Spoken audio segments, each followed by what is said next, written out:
Et il est temps de parler musique avec Joe Hume, car aujourd'hui est un jour important, mon cher Joe. Effectivement, Jean-Pierre, chers amis, le 21 avril 2016, il y a 10 ans, on apprenait la disparition d'un monstre sacré, d'un chanteur de génie répondant au pseudonyme étonnant de Prince. You sexy motherfucker. C'est donc parti pour un petit hommage pour marquer le coup. Sexy Motherfucker, une chanson qui était bien entendu inspirée par Jean-Pierre Foucault, pour Prince, évidemment. Prince qui a toujours cultivé une image d'homme quasiment inaccessible. Tout ça, c'est parce qu'il était en réalité extrêmement timide. Écoutez-le en interview lors d'un de ses tout premiers passages télé. Did somebody tell me you played every instrument on this album? Is that correct? Maybe. No, you're very shy, modest. How many instruments do you play?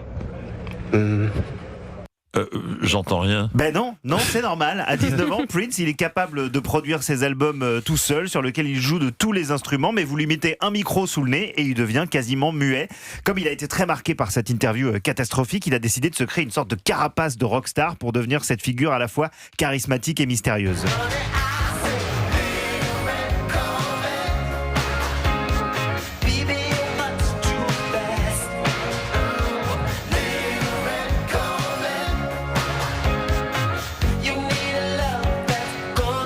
Je me souviens d'ailleurs d'avoir reçu Prince en 1999. Ah, comme par hasard. Ah ouais. J'en ai beaucoup reçu. Ouais, vous en avez reçu quelques-uns quand même.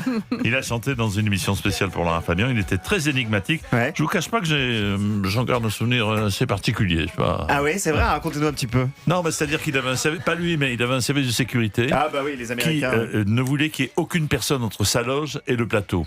Et à un moment, il y a un garde du corps énorme, il y avait quelqu'un qui attendait dans une chaise roulante, on parle aujourd'hui de handicap, avec un papier, un stylo à la main pour faire demander une dédicace à Prince. Un autographe. Et le bonhomme de sécurité l'a poussé pour essayer de le mettre dans un placard pour pas que Prince le voie. Ah oui, d'accord. Alors, on lui a sauté dessus en disant, ici monsieur, ce sont des choses qui ne se font pas. Ah oui, effectivement. Donc c'était aller à l'excès, et ensuite l'interview, les réponses étaient yes, no. Ouais, yes. Ah bah, j'ai revu l'interview. Je sais qu'il était assez intéressé par les décors qu'avait installé Lara Fabian. Tout à fait. C'était assez étonnant cette interview. Bon, et puis Prince, il avait le sens de la compétition. C'est quand même le mec qui a refusé de chanter sur Bad de Michael Jackson, même après le carton de l'album Thriller, parce qu'il trouvait que justement les paroles de Bad étaient assez mauvaises.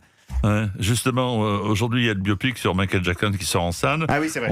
Il y a une rivalité entre les deux, oui. Oui, alors vous savez, c'est surtout la presse qui en a fait des rivaux. Prince et Michael, ils avaient finalement un immense respect l'un pour l'autre. Mais dans le film Michael, si vous allez le voir, vous verrez, il y a juste une référence à Prince. Michael Jackson dit qu'il doit absolument écrire les meilleures chansons possibles, sinon Prince risquerait de le faire à sa place. Alors certes, Michael a été le plus gros vendeur de disques, mais il n'a pas écrit Purple Rain. Ah, oui.